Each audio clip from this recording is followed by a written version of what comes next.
The next day, Thomas was passing by the museum with some freight cars. He stopped to look at the golden statue.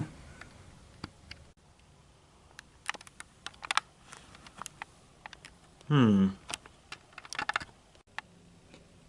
know that the statue was currently in an accident with Hero, but I'm surprised to see that it's still in one piece. And now that I look at it, it doesn't seem to have a single scratch on it. That's a little strange. Ah well, I shouldn't really worry about this sort of thing.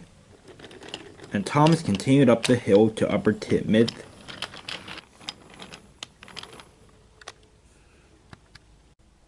As Thomas waited for the goods to be unloaded, he noticed Splatter and Dodge on the tracks below.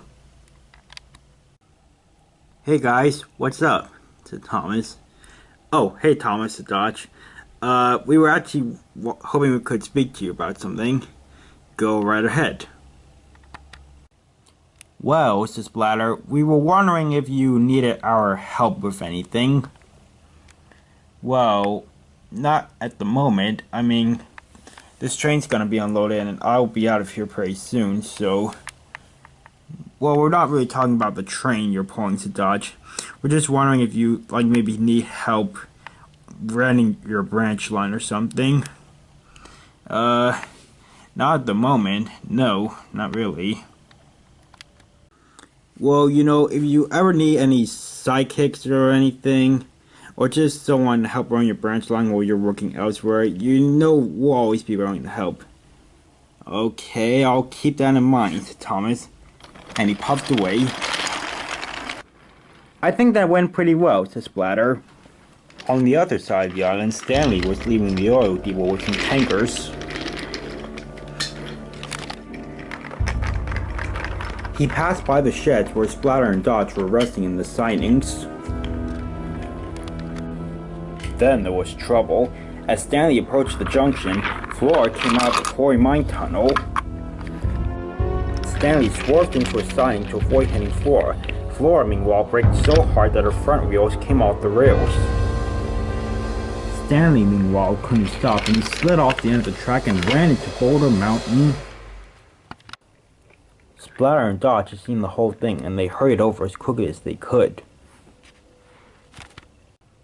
They could see that Boulder was beginning to move due to the collision with the mountain. The two diesels hurried to the back of the train and coupled up as quickly as they could. Then they pulled Stanley out of the way just before Boulder came down the mountain. Stanley was quickly pulled out of the way as Boulder rolled off the tracks and stopped just a few feet from where Flora was. "Oh, thanks guys," said Stanley. "If you hadn't pulled me out of the way, Boulder could have landed on my trucks and they could have caught fire." Splatter and Dodge were out of breath, so they couldn't reply, but they were pleased to know that they had finally redeemed themselves. Harvey soon arrived to put Flora back on the tracks, and he also brought Sir Topham Hatt. "Well done, Splatter and Dodge," said Sir Topham Hatt. "Because you saved Stanley from a rather nasty accident, I would like to ask if you two would like to work at Dryoff's goods yard on Thomas's branch line." "We would be more than happy to work there, sir," said Dodge. And so the arrangements were made. Splatter and Dodge went to work at Dryoff goods yards, but not before telling some engines about their new job. Their main job is usually to shun trains, but they don't mind. Thomas enjoys their company. And while some engines think that Splatter and Dodge may be annoying, and others think that they're funny, they all agree that Splatter and Dodge will always and forever be really useful.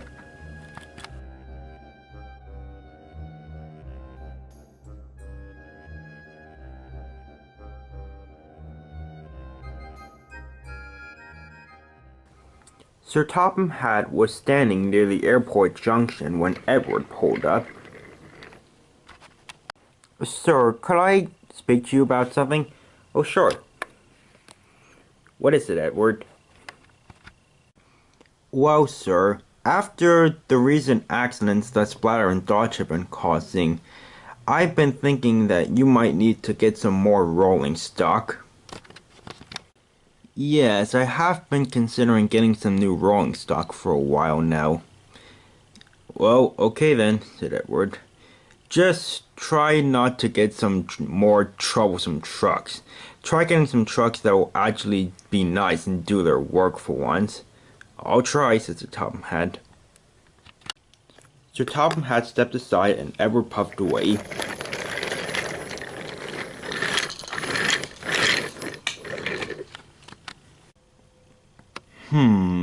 Trucks that aren't troublesome.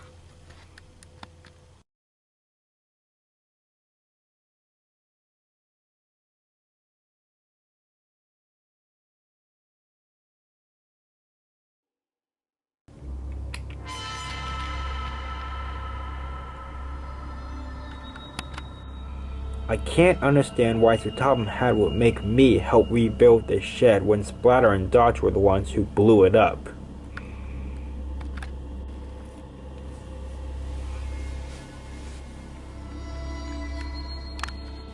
So I went to the scrapyard alone. When I got there, I found Splinter in a siding.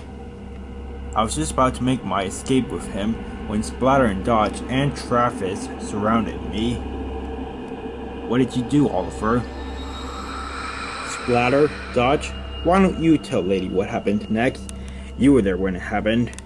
Well, yeah, this blue tank engine with red wheels came around the bend and sent Travis flying off the track, and Dodge and I ran away scared. And Oliver managed to escape with Splinter.